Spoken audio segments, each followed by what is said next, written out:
हम बच्चों बात करते हैं तटीय सीमा की, जो भारत की जो तटीय सीमा है।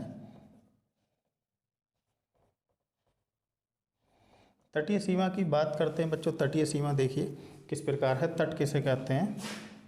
मान लीजिए ये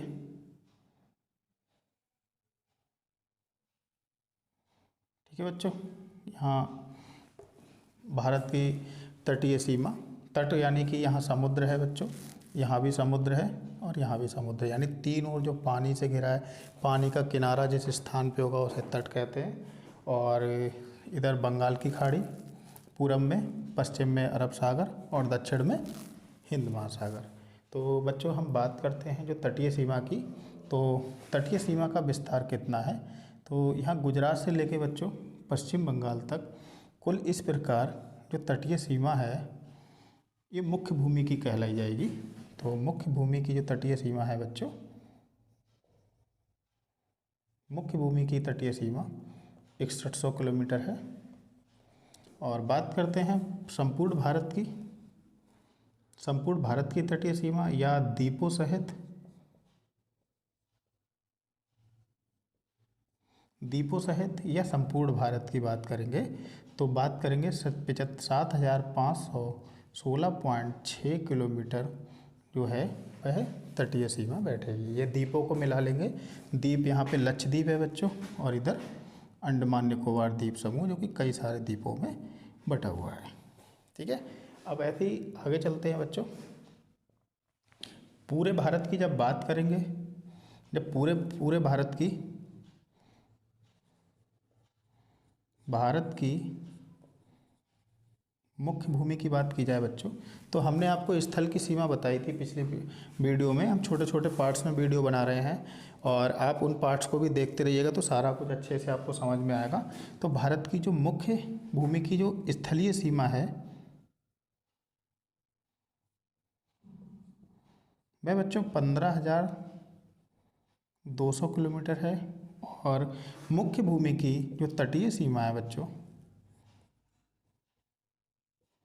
वह 6100 किलोमीटर है। तो इस प्रकार बच्चों जो इन दोनों का जो कुल योग होगा वह 21,300 किलोमीटर बैठेगा। ठीक है, और बात की जाए द्वीपों सहित या संपूर्ण भारत की,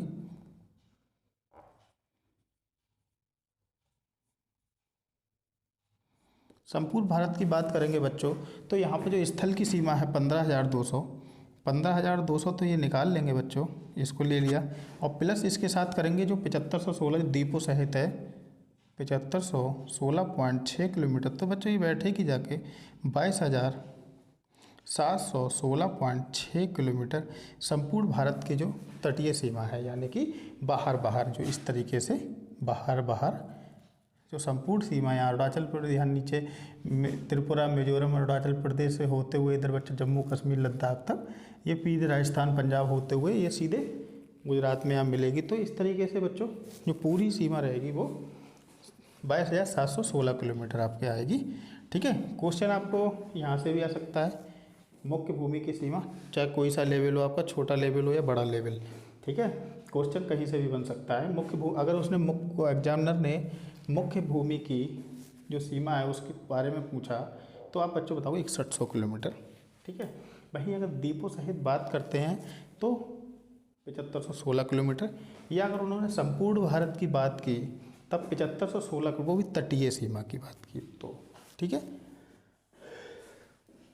इसके बाद बच्चों बात करते हैं भारत की मुख्य भूमि की। कुल जो मुख्य भूमि है वो कितनी है? वो स्थलीय सीमा 15,200 बताई थी हमने, और जो तटीय सीमा है बच्चों वो 6100 किलोमीटर बताई थी। तो दोनों को मिला के 21,300 किलोमीटर बैठेगी। और संपूर्ण भारत की बात करेंगे तो 15,200 किलोमीटर आपकी जो है स्थल की सीमा है, और 7516.6 जो तटीय सीमा है। तो दोनों को मिला के 22,716.6 किलोमीटर बैठेगी। अब बात करते हैं बच्चों तटीय सीमा पर कितने राज्य हैं, कितने ज़िले हैं, कितने केंद्र शासित प्रदेश हैं, हम इनके बारे में बात करते हैं। तो देखिए तटीय सीमा पे बच्चों 66 जिले हैं।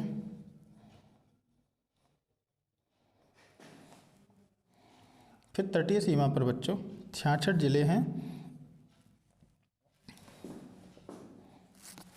9 राज्य हैं और 4 केंद्र शासित प्रदेश हैं।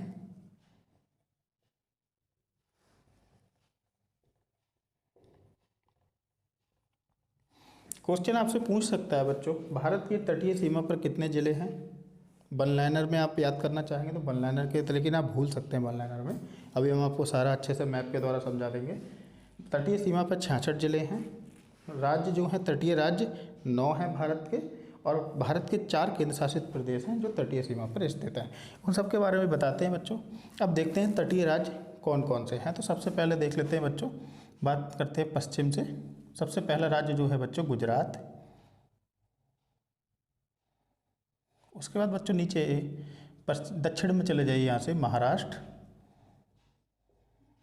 ये सब बच्चों ये तटीय वाले राज्य हैं। महाराष्ट्र के बाद गोवा, गोवा के बाद बच्चों कर्नाटक, कर्नाटक के बाद बच्चों केरल, फिर तमिलनाडु,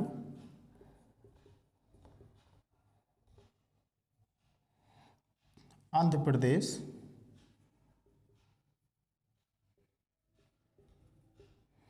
उड़ीसा और पश्चिम बंगाल। इस तरीके से बच्चों आप देखिए कितने राज्य हमने बताए थे। Number 1 Gujarat, number 2 Maharashtra, number 3 Goa, number 4 Karnataka, number 5 Kerala, number 6 Tamil Nadu, number 7 Andhra Pradesh, number 8 Orissa और नंबर 9 पश्चिम बंगाल। क्वेश्चन बच्चों ये कभी कभी क्वेश्चन बनाता है कि भारत की पश्चिमी तटीय सीमा पर कितने राज्य स्थित हैं। तो आप देखिए 5 राज्य हैं तटीय पश्चिमी सीमा पर, 1 2 3 4 5।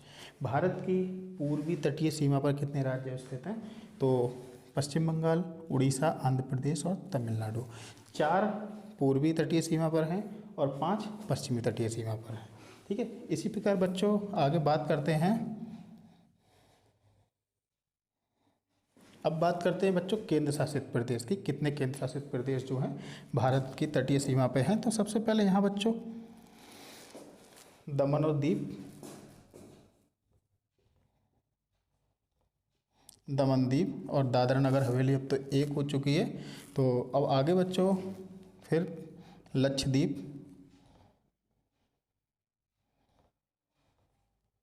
लक्षद्वीप, लक्षद्वीप के बाद बच्चों यहाँ तमिलनाडु में पांडिचेरी,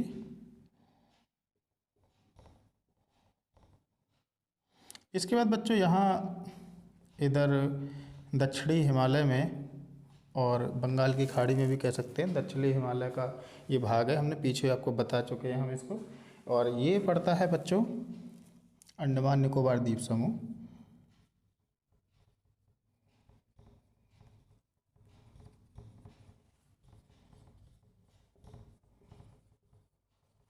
ठीक है बच्चों, तो अभी तक आपने देखा भारत की तटीय सीमा का जो विस्तार है वो कितना है, कहाँ तक है।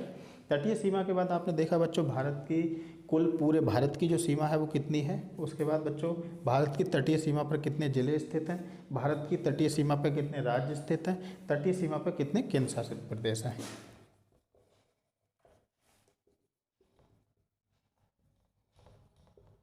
जो भारत की जलीय सीमा विस्तार, अच्छा देखते हैं भारत की जो जलीय सीमा है वो कहाँ तक है। तो सबसे पहले बताते हैं बच्चों भारत की कुल जलीय सीमा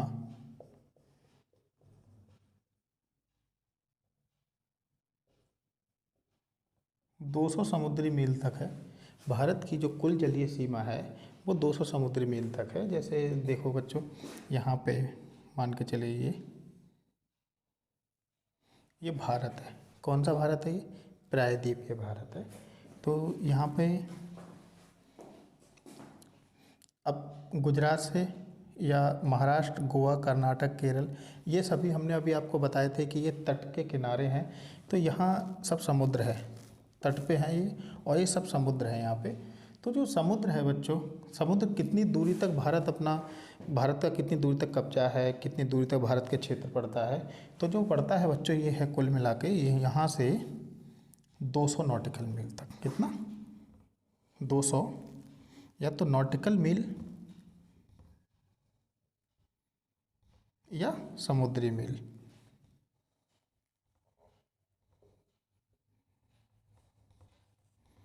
नॉटिकल मील या समुद्री मील बच्चों एक ही बात है, ठीक है। उसके बाद बच्चों देखते हैं समुद्री जो सीमा है बच्चों, बाहर जलीय सीमा को 3 भागों में बांटा गया है।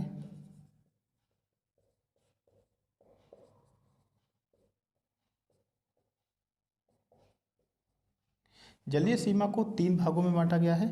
पहली जो सीमा है बच्चों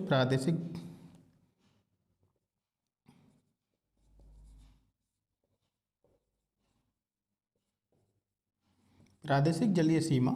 दूसरी जो है बच्चों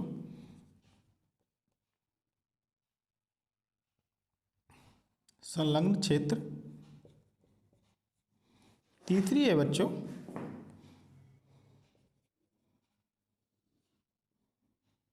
अनन्य आर्थिक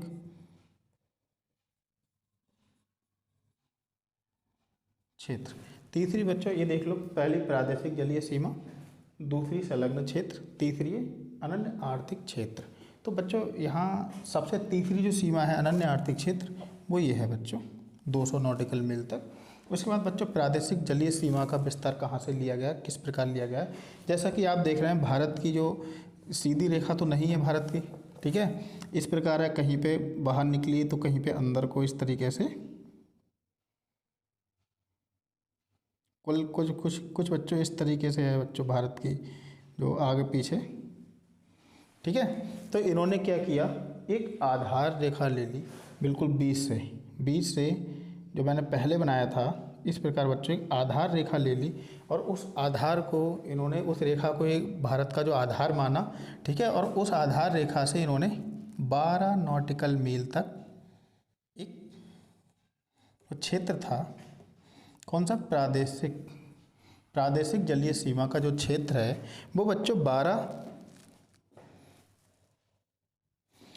प्रादेशिक जलीय सीमा का जो क्षेत्र है बच्चों,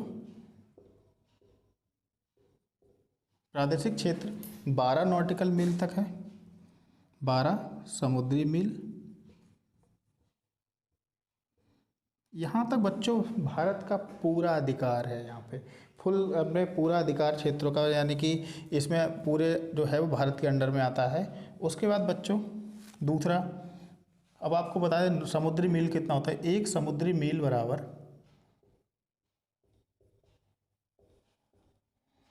1.8 किलोमीटर, ठीक है, याद रखिएगा बच्चों, एक समुद्री मील जो है वो 1.8 किलोमीटर के बराबर होता है। तो दूसरा जो था बच्चों संलग्न क्षेत्र, वो 0 से आधार रेखा से 24 समुद्री मील तक जो है ये संलग्न क्षेत्र है।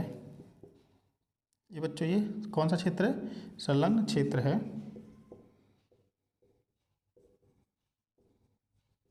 और बच्चों उसके बाद जो है इस क्षेत्र में बच्चों जो है यहाँ पे भारत इसकी साफ़ सफाई कराने का अधिकार है, वित्तीय अधिकार प्राप्त है, भारत कोई टैक्स वसूलेगा। मान के चलिए यहाँ से अफ्रीका, इधर अफ्रीका है बच्चों, अफ्रीका से कोई जहाज़ आया और इस तरीके से एंटर किया और भारत की 24 नॉटिकल मील दूरी तक वो टच, अगर इसके अंदर सीमा के अंदर आ गया तो उसको टैक्स देना पड़ेगा। अगर वो इस सीमा से पीछे चला गया वापस तो वो टैक्स देने का अधिकारी नहीं है। तो ऐसे ही बच्चों जो आगे है तीसरा जो सबसे अन्य हमने बताया था अनन्य आर्थिक क्षेत्र, ये बच्चों अनन्य आर्थिक क्षेत्र जो है ये रहा बच्चों भारत। इसमें वैज्ञानिक खोज करना या प्रादेशिक क्षेत्र हो गया, संलग्न क्षेत्र हो गया। इसके बाद बच्चों भारत इसमें क्या करेगा, वैज्ञानिक अनुसंधान करेगा, क्षेत्र करेगा, या कोई भी उसको नया निर्माण करना है या कोई द्वीपों का निर्माण करना है या, ठीक है, तो वो क्या करेंगे, वो इसमें करेंगे अनन्य आर्थिक क्षेत्र में, यानी इसमें, ठीक है। और उसके बाद का बच्चों 200 नॉटिकल मील के बाद जो रहता है वो सभी राष्ट्रों का अधिकार रहता है, यानी कि 200 नॉटिकल मील के बाद सभी राष्ट्रों का उस पर अधिकार होता है कि कोई भी राष्ट्र उस पर कर सकता है। लेकिन ठीक है, आगे एक बार और समझ लो बच्चों, भारत की जलीय सीमा का विस्तार, भारत की जलीय सीमा का कुल विस्तार 200 नॉटिकल मील तक है। क्वेश्चन आता है आपका, सबसे पहला क्वेश्चन आएगा, मान के चलिए भारत की जलीय सीमा का कुल विस्तार कितना है, 200 नॉटिकल मील। फिर बच्चा, भारत की जलीय सीमा को कितने भागों में बांटा गया है, 3 भागों में बांटा गया है। भारत की जलीय सीमा कितने भागों में बांटा गया है, कौन कौन से हैं, तो कौन कौन सी बच्चों बताएंगे आप, प्रादेशिक जल सीमा, संलग्न क्षेत्र, अनन्य आर्थिक क्षेत्र, ठीक है, 3 हो गए ये। उसके बाद प्रादेशिक सीमा का विस्तार कितना है, तो कितना बताएंगे बच्चों, 12 नॉटिकल मील तक। संलग्न क्षेत्र का विस्तार 24 नॉटिकल मील तक है। इसके बाद बच्चों संपूर्ण भारत का, यानी कि जो हमने 200 नॉटिकल मील हमने बताई था, जलीय सीमा कितनी, 200 नॉटिकल मील तक है। और एक क्वेश्चन यहाँ पे बच्चों आता है, एक समुद्री मील बराबर कितने किलोमीटर होता है। तो ये था बच्चों जलीय सीमा का विस्तार। और आगे पढ़ते हैं, ऐसे ही जुड़े रहिए आप हमारे चैनल से और वीडियो को पूरा देखें और